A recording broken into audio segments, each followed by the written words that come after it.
Nous sommes le 17 janvier 2020. Chers téléspectateurs, mesdames et messieurs, bonjour et bienvenue sur cette plateforme de la télévision Renaissance. C'est le journal en langue française. Tout de suite, les titres. Le gouvernement du Burundi a perdu hier, le 16 janvier 2020, le procès contre l'écrivain burundais Gakundi David et l'avocat belge maître Bernard Menga. Le président burundais avait engagé un procès contre eux pour diffamation à travers un reportage. Après les journalistes du groupe de presse Iwachu, maintenant c'est le tour à nos confrères de la radio Isanganiro. Blaise Pascal Kalalumiye passe sa deuxième nuit dans les cachots de Karoussi.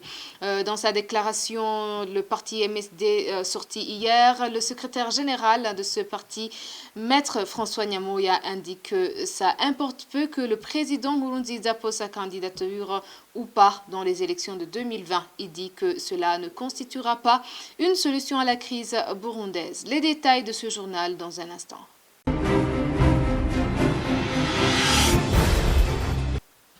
Bienvenue encore une fois dans ce journal, la page justice pour commencer. Satisfaction des défenseurs des victimes des crimes commis depuis 2015 au Burundi après le verdict rendu par la Cour d'appel de Paris dans le procès engagé par Pierre Nkurunziza. Maître Lambert Nigarura, le président de la coalition burundaise pour la CPI, indique qu'en poursuivant en justice l'avocat Bernard Menga et ses co-accusés, le pouvoir de Bujumbura voulait intimider les avocats engagés dans la défense des victimes des crimes commis devant les instances de justice internationale. Maître Lambert Nigarura précise que l'arrêt rendu par la Cour d'appel de Paris, comme celui rendu par le tribunal correctionnel de Paris en première instance, est un signe évident d'espoir pour les victimes des crimes qu'ils auront un jour justice. Suivez Maître Lambert Nigarura. D'abord, il faut comprendre que le fait de décider de poursuivre l'avocat Bernard Menga, l'écrivain David Gakunzi et la télévision France 3 avaient un double objectif.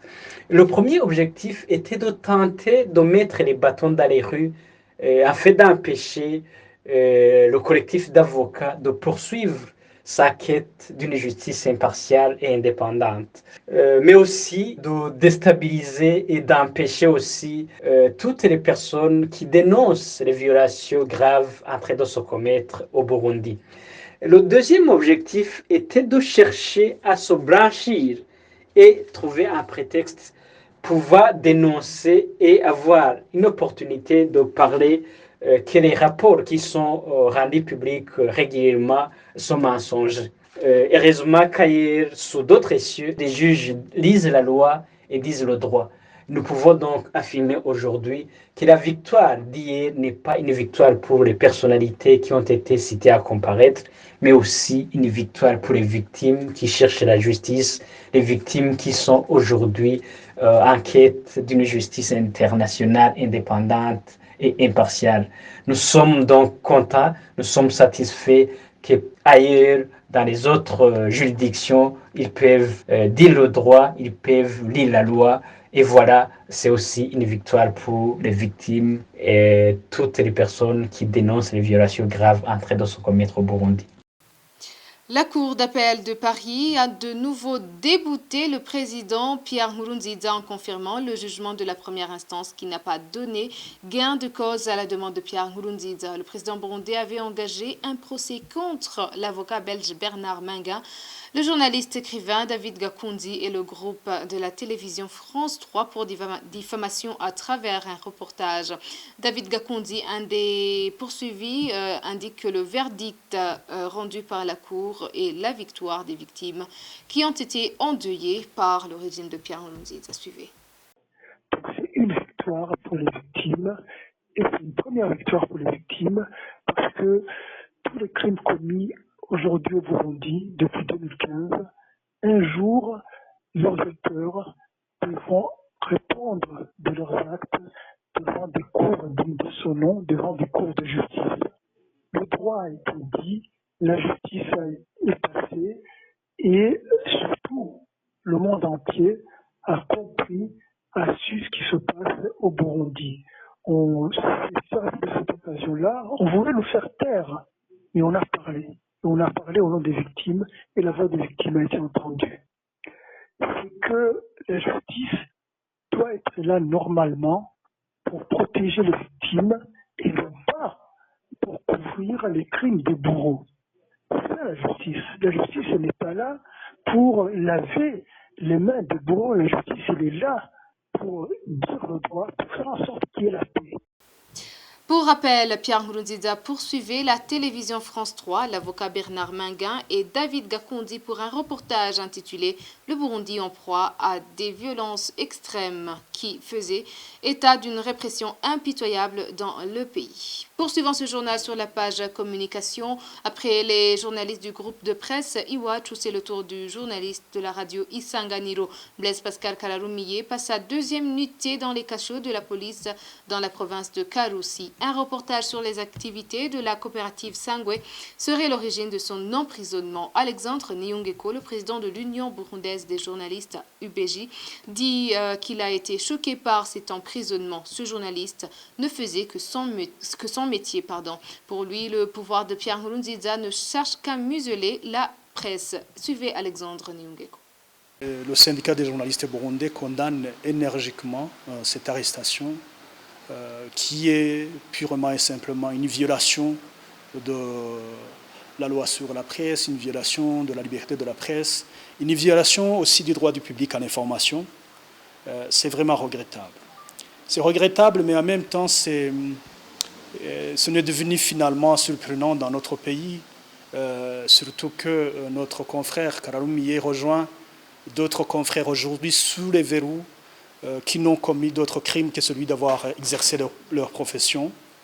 Et donc, voilà, c'est cela. Et l'explication qu'on peut donner à cela, c'est purement et simplement une volonté manifeste du pouvoir de Bujumbura de continuer à violer au plus grand jour les libertés individuelles, les droits des gens. Et surtout cela, on voit très bien que ça s'inscrit dans le cadre de l'intimidation et des mesures même de restrictions qui sont prises par différents organes, notamment le Conseil national de la communication et d'autres, pour effectivement intimider les journalistes, pour les empêcher de dire la vérité, de montrer ce qui va et ce qui ne va pas, et surtout que nous approchons ce qu'on appelle les élections générales, qui sont ce qu'on appellerait les élections, parce que personne ne croit à cette mascarade d'élections qui serait en train d'être organisée par le pouvoir de Bujumbura, parce que nous savons très bien qu'il n'y aura jamais de compétition dans le cadre, dans cette situation où les libertés individuelles sont foulées aux pieds, où aucune autre voix ne peut se faire entendre si ce n'est que celui du CNDD-FDD. Voilà, c'est la seule explication qu'on peut donner à cela. Bien évidemment, je voudrais profiter de cette occasion pour, encore une fois, dire aux journalistes que voilà, ce que nous vivons aujourd'hui depuis 2015, c'est un calvaire certainement, mais on garde espoir que ce calvaire va finir un jour et que effectivement l'état de droit sera restauré dans notre pays avec toutes les libertés, notamment et surtout celle qui nous est chère, c'est la liberté de la presse et le droit du public à l'information. Nous vous rappelons que ce journaliste n'est pas le seul à être victime de ce pouvoir. Aujourd'hui, nos confrères du groupe Iwachu totalisent 88 jours d'incarcération. Christine Kamikazi, Agnès Ndirubusa, Terence Modzendi et Egide Harerimana ont été arrêtés le 22 octobre de l'année passée à Bubanza. Ils se rendaient en commune Musigati pour un reportage sur des affrontements qui opposaient des rebelles et les forces de l'ordre. Le ministère public a requis une peine d'emprisonnement de 15 ans contre ces journalistes. Il les accusait de complicité et d'atteinte à la sûreté nationale. Le jugement du tribunal a été mis en délibéré. Le sort de nos confrères sera connu avant la fin de ce mois de janvier. Maintenant, page politique, que le président Nkurunziza se représente ou pas dans les élections de 2020, cela ne constitue pas une solution à la crise burundaise. C'est la position du mouvement pour la solidarité et la démocratie, MSD. Selon ce parti, le véritable enjeu de la crise burundaise est que le parti au pouvoir CNDD-FDD a privé au peuple burundais le droit de se choisir ses dirigeants. Les détails sur le contenu de ces déclaration du parti MSD, suivait le secrétaire général de ce parti, Maître François Nyamoya. On a insisté sur un seul point, c'est que ces derniers temps, le parti CNDD-FDD, le pouvoir CNDD, crie à tout vent qu'il est en train d'organiser, de préparer les élections de 2020 sereinement, que tout va bien. Dans le même temps, il y a des médias qui se font l'écho de ce que le président Nkurunziza a dit, qu'il n'allait pas se représenter. Nous avons sorti ce communiqué juste pour remettre les choses en ordre, préciser que la candidature ou pas de Pierre Nkurunziza n'est pas le problème.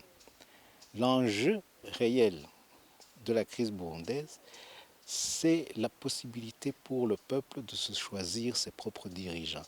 En un mot, l'organisation d'élections crédibles, honnêtes, dignes de ce nom. C'est ça l'enjeu, c'est ça le véritable enjeu. Or, le CNDD-FDD a confisqué cette possibilité pour le peuple de se choisir ses dirigeants.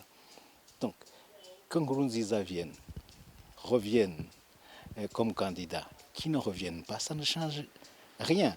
Nous savons tous, les élections telles qu'elles sont, elles sont préparées pour 2020. Tout est là, toutes les infrastructures légales, institutionnelles sont mises en place pour biaiser ces élections.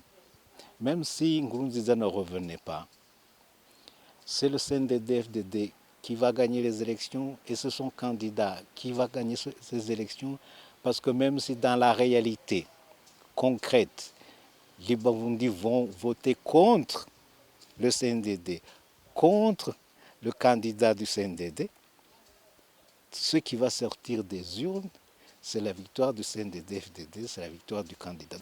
Pour ce parti, les élections de 2020 devraient être reportées. Toutes les forces vives devraient d'abord se retrouver autour d'une table et former un gouvernement de transition capable d'organiser les élections libres et transparentes. Le CNDD-FDD a montré qu'il est incapable d'organiser des élections crédibles. Si on veut des élections crédibles, c'est qu'on reporte les élections de 2020, de mai, donc qu'ils soient glissées. 2, qu'il y ait un dialogue inclusif entre tous les partenaires pour discuter des conditions d'organisation d'élections dignes de ce nom.